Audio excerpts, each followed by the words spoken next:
But right after that one guy came in and put the gun to your head, someone else showed up with a gun to your store? Yeah, so it was like a couple days after that thing, and I'm interviewing Big Boy from Big Boy in the Neighborhood. And he had been meaning to do the interview for a while, and he finally did it. And anybody who knows Big Boy knows that he's like a, OG LA dude. He's moving around right. He's got his crew with him and everything like that. But he's doing the interview thinking, you just got ran up on. What are the odds anything's going to happen 3 days later? It's like a Monday afternoon. And Big Boy's in there, and as we finish the interview, they're taking pictures in back, blah, blah, blah. I go to the bathroom, and the bathroom is right between the front of the store and then the back where we were doing the interviews, and the bathroom is right in the middle where there's like a locked door so that nobody can get through to the podcast. I'm standing there taking a piss. I'm looking at my phone. All of a sudden, I hear yelling and shouting and pushing, and it's super obvious that there's a confrontation, but I have no idea what it is. I listen for like another 5-6 seconds. I hear what sounded like a gun being thrown against the wall, and then nothing. So I creep out of the bathroom. I look into the front. I see the fucking, it was a BB gun, but it looked like a real gun, like on the ground. I look up at my fucking employee, this dude, Michael Harkis, shout out Michael. And I'm just like, what the fuck happened? And he's just like, you see the video, basically what happened is that this one fool who I had seen a few times on the block on Melrose, but he's just some dude who I guess had been like a sneaker reseller or some shit at one point. He walks into the store and he got his phone like this on filming for, I don't know if it was a story or if he was just filming, and then he got the gun like this. So he's walking in like this, and you can find the video online of him walking in like this, and he points it right at my employee, Michael, and Michael just goes like this and walks to the back, and the guy's saying, he's like, bring me Adam, because Michael says, like, do you want the money, or like, and he's like, no, give me Adam, I want Adam. And like, then Michael goes like he's gonna let him in through the back door, and then Michael slips through and slams the door. This guy just takes the gun, throws it, and then just runs out. And then he posted it on his Instagram immediately. He tagged Ice Cube. That was the most mysterious one. Okay. He tagged my boy Desto Dub, who's like one of my best friends, which I don't really know why. I think he tagged Worldstar and shit, but like, he posted on his Instagram like immediately, because within 10 or 15 minutes, based on what I heard, the cops had surrounded him in his car on Melrose, and they all have their guns out, and he's in the car, and he won't get out of the car. And eventually they got him to get out of the car, and they arrested him and all that. But, during all this, like, Big Boy's kind of in the back of the store, sort of freaked out, like, what the fuck, and like, I got my employees, like, with their shit running around, trying to find him and shit like that. And yeah, I haven't heard a lot about that. I got like one call from his public defender asking for details about it, and I had a conversation with her, and every single thing I said, because she kept asking me questions, and everything I said, she just kept going, oh dear, oh no, oh. Like the funniest reaction to it. But yeah, that was like 3 days after the first dude, and at least part of it, what he said in the video, made me think that he thought that the first video was fake, and he wanted to pull up in the store on some shit like, oh, you faked that video, I'm gonna show you the real life version of this. With a BB gun again? Again with a BB gun. The first gun, I think, was like a prop gun or a movie gun or some shit, and then the second one was a BB gun. I don't know if there were BBs in it. You know if it was loaded. I mean, you can take an eye out with that thing, So he got arrested, and he's being charged with something. So if you get called to testify, you'll do it?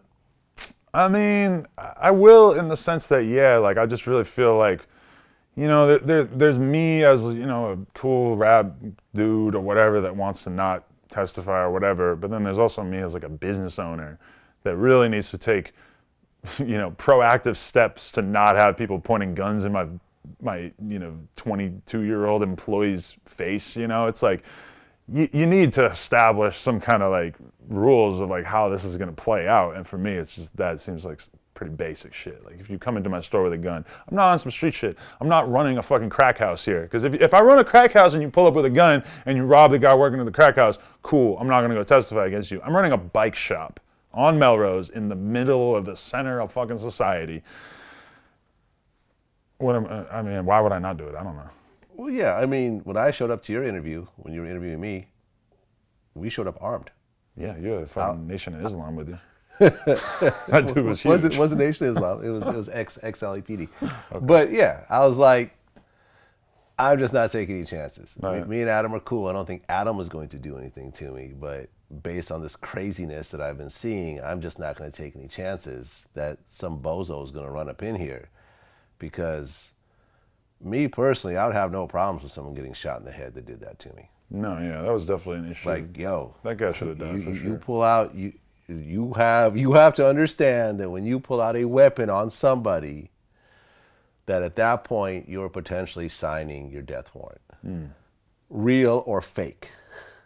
And I've been in some fucked up situations over the years, and I have no problem with a person who does that losing their life, because this is what you sign up for when you do that. Right. Don't go around waving guns around. Don't go around threatening people's lives without expecting maximum retaliation. My next spot I'm getting is going to be far away from Melrose. Like we have a temporary spot right now that's more like an office space. That's where you went, and it's all right, but it's a little bit prohibitive. You can't smoke weed in there. There's like sometimes noise from the other tenants and stuff. Our next spot that we're going to get is definitely going to be like, you know, high security. Like I just want everybody who's working in there to really feel like there's absolutely no chance of any bullshit happening. Oh yeah, I mean, my main studio in New York, in Manhattan, is in Midtown. Yeah. Like, it's in a professional office building. There's security downstairs. There's cameras everywhere. Downstairs, elevator, the floor, the front door, everything. We have security whenever necessary. But if you're brave enough to do something in Midtown Manhattan, you just don't care about anything. Nothing's going to stop you at that point. Shout out to the Treyway fool who shot at Chief Keef. Because that was that situation. And look what happened. Everyone got caught. Yeah. And what's funny too though is because, okay, right after that situation where the fool ran up on me or whatever, I get a DM from Chief Keef who was basically like, which I mean, I didn't even know that he gave a fuck about me like this, but he was basically like, yo, you good? Like, that video was fucked up. That shit was crazy. Like, but like Chief Keef's like right on me right away. Like, bro, like, why did your dude not kill him? And I'm like, that's what I was thinking. You know, that's what probably a lot of people were thinking. But Chief Keef was like, bro, like, that's where it's supposed to go down, that situation, you know? I would fire my security if that person was not dead. Me personally. Like, because no one knows that's a fake gun. Like, your client has a gun to his head. What are you doing? Like, me personally, I expect my security to respond with lethal force. Yeah, and I said to Keith, I said, they tried to kill us both this year. And he goes, nah, they were shooting at the sky. Like, about when the fool ran up on him. Yeah. Because, you know, nobody really knows, like, what it looked like when that guy shot the gun besides Sosa. It didn't seem like he ever really felt like he was in that much danger. Because, you know, like, there's a lot of people that, like, maybe got the balls to carry a gun, maybe get the balls to pull the trigger. To pull the trigger while it's pointed at somebody's head is very different than, you know, shooting with it angled up. And you know you're not going to hit somebody, but maybe you're still going to get credit from 6ix9ine for putting in work, you know? Yeah. And of course, you know, Tekashi has a video of him actually even telling the guy to do that, well, offering money to do that. So probably helped the feds a lot in that regard, yeah.